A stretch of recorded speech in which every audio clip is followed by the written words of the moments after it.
Μπαίνω στην άμυνα.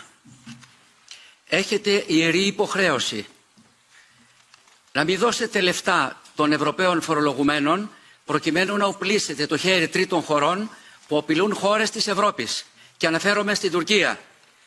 Είναι ανήθικο, είναι παράλογο και εκτός λογικής να χρηματοδοτήσετε την Τουρκία για να μπει μέσω προγραμμάτων στην άμυνα τη στιγμή που απειλεί την Ελλάδα, ζητάει το μισό Αιγαίο, κατέχει το βόρειο τμήμα της Κύπρου και απ' την άλλη λέτε οι Ευρωπαίοι να αισθάνονται ασφαλείς. Περιμένω απάντηση σήμερα, κύριε Επίτροπε.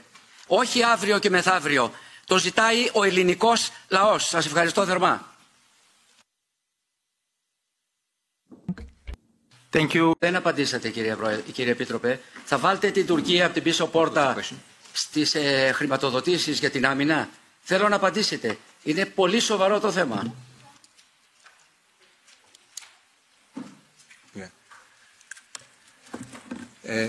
I'm not aware that... Εγώ δεν ξέρω αν ανοίγουμε καμιά πίσω πόρτα σε αυτό το πακέτο.